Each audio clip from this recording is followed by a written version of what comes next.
Sekian itu saja daripada saya untuk time management. Terima kasih.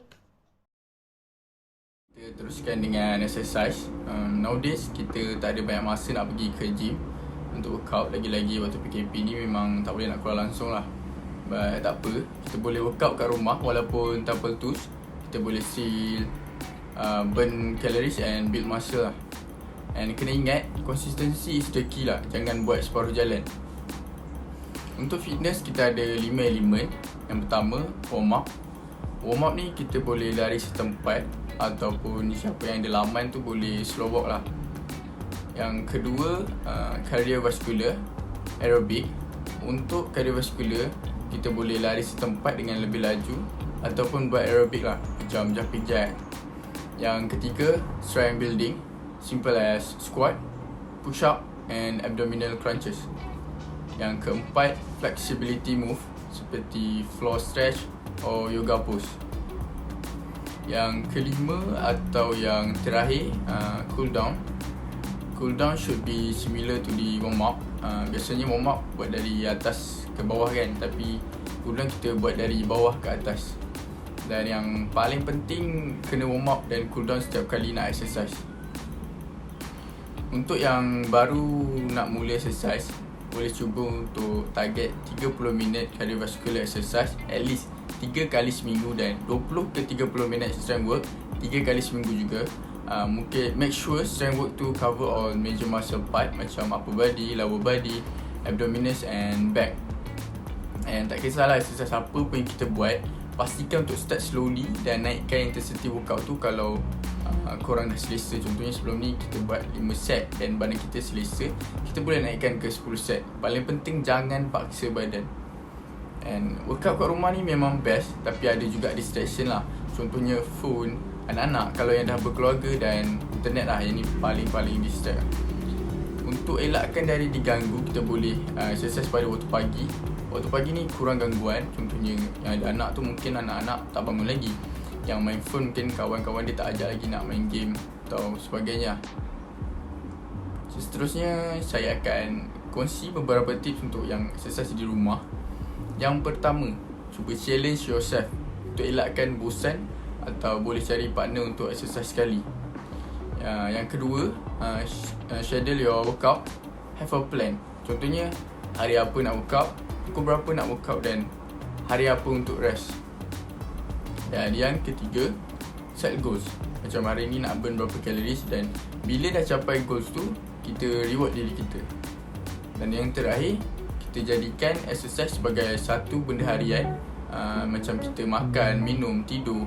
Kita kena ubah mindset yang anggap exercise ni buat bila perlu je. Dan itu saja daripada saya. Terima kasih. Hai, Assalamualaikum warahmatullahi wabarakatuh. Nama saya Siti Zulaikha binti Muhammad Mustafa. Saya dari Fakulti Sains Pentadbiran dan Pengajian Polisi. Okey, saya akan menerangkan tentang makanan yang sihat. Sebelum itu, adakah anda tahu apakah itu makanan yang sihat atau lebih dikenali sebagai makanan yang seimbang? Pasti anda pernah dengarkan tentang pemakanan yang sihat, tapi tidak mengambil berat terhadap apa itu makanan yang sihat atau makanan yang seimbang. Jadi, dalam video ini saya akan menerangkan beberapa perkara mengenai makanan yang sihat dan seimbang. Okey, tunggu apa lagi? Jom kita start. Masuk makanan sihat atau seimbang adalah makanan yang mengandungi nutrisi yang terdiri daripada karbohidrat, protein, lemak, vitamin dan mineral pada kadar yang betul. Kandungan makanan seimbang ini perlu diambil dalam kadar yang berbeza mengikut keperluan badan seperti mana yang terkandung dalam piramid makanan.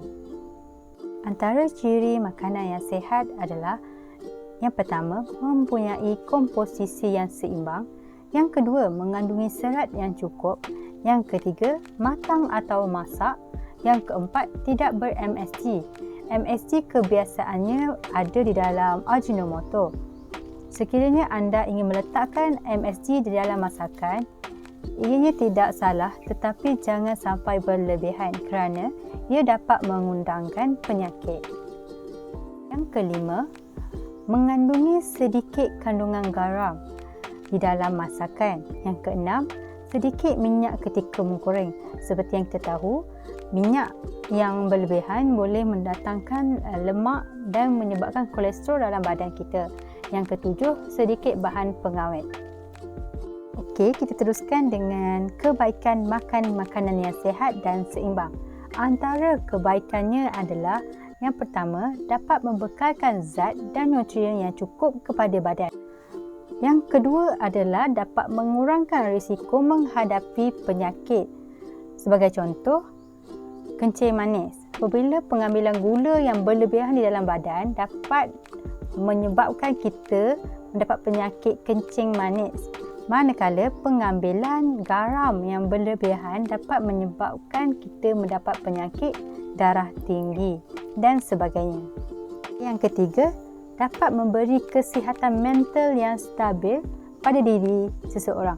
Okey, apabila kita mengambil makanan yang sihat ataupun seimbang, contohnya buah-buahan, ia mengandungi vitamin yang dapat mencerdaskan minda kita serta mencerdaskan tubuh badan kita. Kebaikan yang keempat pula adalah dapat meningkatkan kecantikan rupa paras. Kebaikan seterusnya adalah mampu mengawal obesiti. Okey, mengambil makanan yang sihat dan seimbang mampu mengawal kita daripada terdedah ataupun terlibat dengan penyakit obesiti. Obesiti ni adalah penyakit yang di mana berat badan kita bertambah akibat pemakanan yang tidak seimbang. Untuk pengetahuan semua, di Asia, negara Malaysia merupakan negara yang paling ramai penduduknya yang menghadapi penyakit obesiti. Oleh itu, mengawal pemakanan adalah salah satu cara yang dapat kita lakukan untuk mengawal kadar keobesitian dalam kalangan kita. Kebaikan makan makanan yang sihat dan seimbang yang terakhir adalah dapat membantu pembesaran fizikal yang sempurna. Pengambilan makanan yang seimbang dapat membantu pembesaran badan mengikut peningkatan usia seseorang.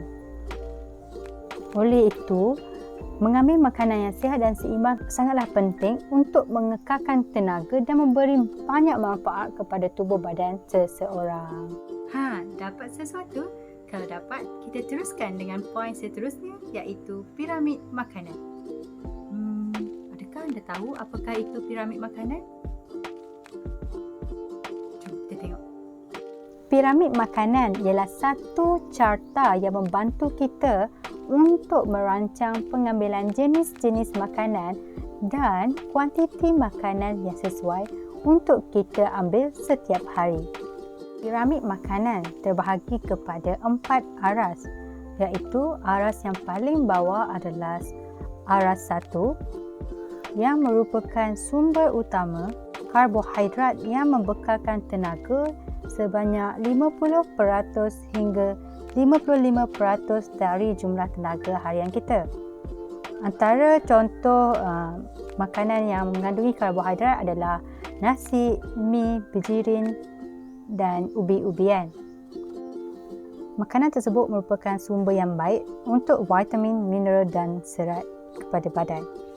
Manakala pada aras 2 pula, ia terbahagi kepada 2 bahagian iaitu buah-buahan dan sayur-sayuran. Sumber ini baik untuk serat, vitamin, mineral dan fitokimia yang membantu menguatkan ketahanan badan terhadap penyakit. Mengambil pemakanan buah-buahan dan sayur-sayuran dapat mencegah penyakit kronik seperti kencing manis, penyakit jantung dan beberapa jenis penyakit kanser.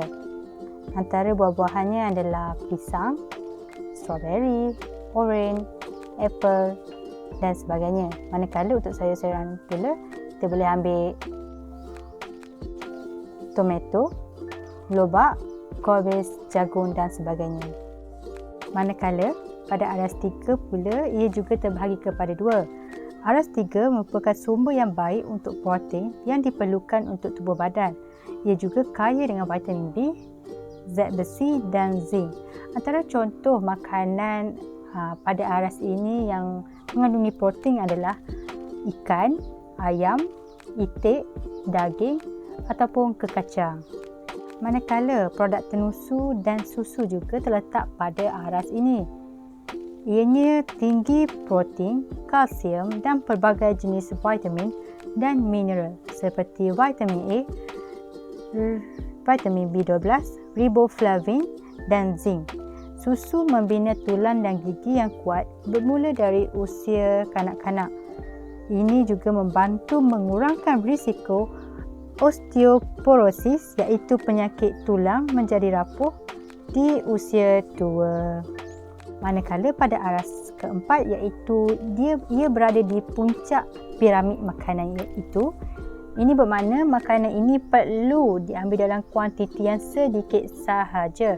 Pengambilan berlebihan boleh menyebabkan peningkatan risiko penyakit kronik seperti obesiti, kencing manis, jantung, tekanan darah tinggi dan beberapa jenis penyakit kanser. Pada aras ini, ia mengandungi lemak, minyak, gula dan garam. Oleh sebab itu, pengambilannya hendaklah sedikit sahaja dalam masakan ataupun dalam makanan. Seterusnya adalah mengenai prinsip-prinsip pemakanan sihat. Okey, antara prinsip pemakanan sihat adalah makan bijirin dan kekacang secukupnya. Kita perlu makan lebih buah-buahan dan sayur-sayuran serta mengimbangkan pengambilan makanan dengan aktiviti fizikal. Kita juga perlu pilih makanan yang rendah lemak dan kolesterol, dan seterusnya mengurangkan pengambilan garam dan gula, dan yang terakhir minum sekurang-kurangnya 6 hingga 8 gelas air sehari. Hal ini kerana air dapat melancarkan proses penghantaran makanan ke dalam badan. Di samping itu, air juga membantu pelancaran darah untuk menghantarnya ke seluruh badan. Okey, slide seterusnya adalah mengenai contoh pemakanan yang sihat.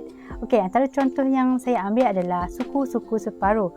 Suku-suku separuh merupakan salah satu cadangan yang dibuat oleh Kementerian Kesihatan Malaysia mengenai pemakanan yang sihat.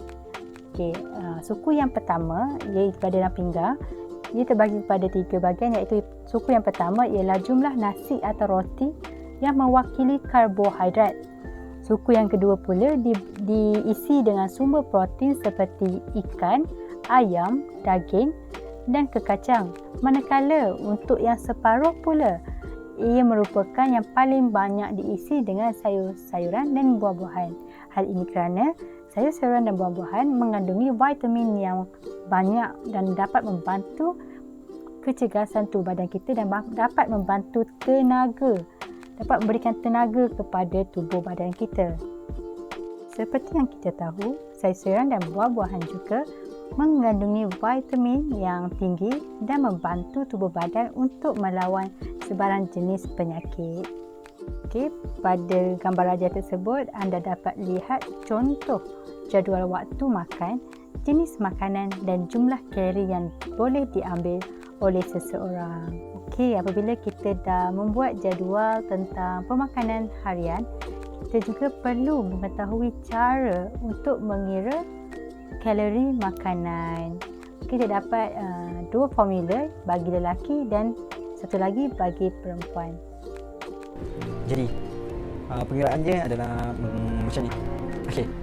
Sebagai contoh untuk perempuan, untuk perempuan 655 tambah 9.6 darab dengan berat badan dalam kg tambah 1.8 darab tinggi dalam cm dan tolak 4.7 darab umur. So kenapa yang panjang? Untuk lelaki pula kita kena 66 tambah 13.7 darab berat dalam kg tambah 5 darab tinggi dalam cm dan tolak 6.8 darab umur. So aku dah buat ni untuk aku. Tadi berat aku 63 kan. So aku campur-campur semua. 66 tambah 13.7 darab berat badan aku 63 kg tambah 5 darab 170 cm tinggi aku dan tolak 6.8 darab 19 tu umur aku. So aku kira-kira dapat 1650 kalori.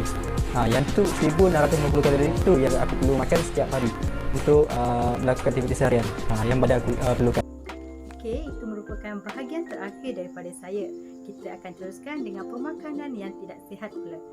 Oleh itu, segala kekurangan dan kelemahan daripada saya mohon ampun dan maaf.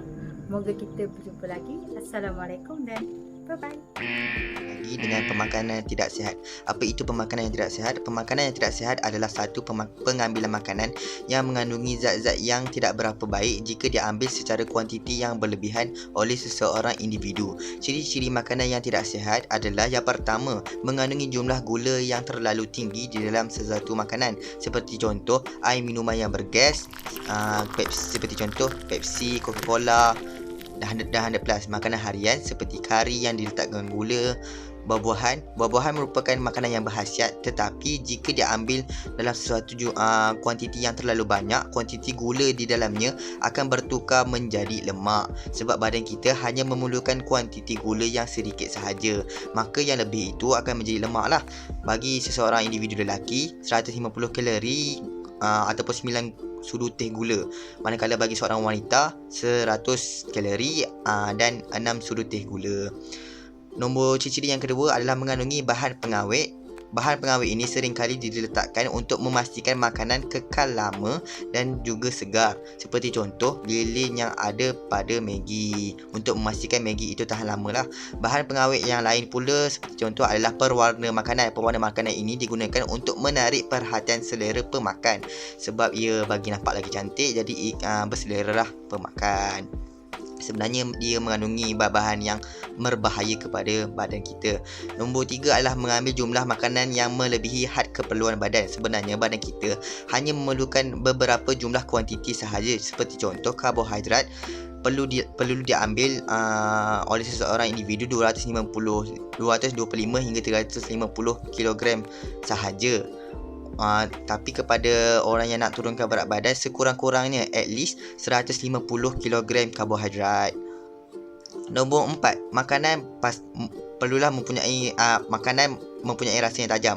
Makanan ini kebiasaannya akan diletakkan oleh para peniaga kedai makanan untuk menambahkan lagi rasa keenakan makanan tersebut. Contohnya Ajinomoto. Dia akan letakkan dalam tom yum, nasi kandar dan macam-macam lagi supaya pelanggan tertarik untuk datang ke kedai lagi. Sebab sedap kan?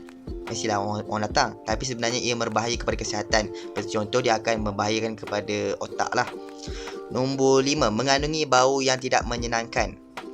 Hal ini berlaku sebab makanan tu dah rosak dan mencapai tarikh luput. Setiap barang pasti ada tarikh luput dia. Jadi bila kita nak makan sesuatu yang kita beli tu, contohnya makanan daripada tin ataupun coklat, dekat plastik nanti tu kan dia akan tulis tarikh luput yang tertulis use before ataupun guna sebelum.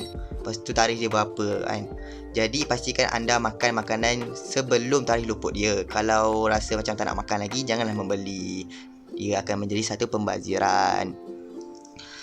Nombor 6, keadaan rupa paras makanan itu dalam keadaan yang tidak baik. Seperti contoh, makanan tersebut dia dah ada ulat. Takkanlah kita nak ngap lagi makanan yang macam tu kan. Dah ada ulat, dah ada bau macam-macam kan. Dia tak baik lah. Lebih baik kita buang. Ia tidak dikategorikan dalam kategori pembaziran. Sebab dalam Al-Quran Allah berfirman dalam surah Al-Baqarah ayat ke-168, Ya ayuhan nas kullu mimma fil ardi halalan tayyiban wa la tattabi'u khutuwatis syaitan innahu lakum aduwwum mubin. Wahai manusia, makanlah dari makanan yang halal dan baik yang terdapat di muka bumi, dan janganlah kamu mengikuti langkah-langkah syaitan. Sesungguhnya syaitan itu musuh yang nyata bagimu. Seterusnya, apa kesan negatif makanan tidak sihat kepada seseorang individu? Antara kesan yang pertama adalah ia akan menjadikan seseorang individu tersebut tergolong dalam kategori obesiti, sebab makan tidak ikut waktu dan makan dalam jumlah kuantiti yang terlalu banyak, maka mereka akan menjadi obes. Yang kedua, ia akan memberikan kesan negatif kepada cara pemikiran individu tersebut. Seperti contoh, Ajinomoto yang ada dalam makanan boleh membantutkan dan melambatkan pemikiran manusia dalam memikirkan sesuatu hal. Yang ketiga, dapat mendatangkan penyakit kronik seperti kencing manis kepada mereka yang mengambil gula yang secara berlebihan, mendatangkan penyakit kanser kepada mereka yang sering mengambil makanan yang mengandungi pewarna yang berbahaya. Nombor 4, membantukan pertumbuhan kanak-kanak, sebab kanak-kanak memerlukan makanan yang berkhasiat untuk mereka menjadi lebih tinggi dan kuat.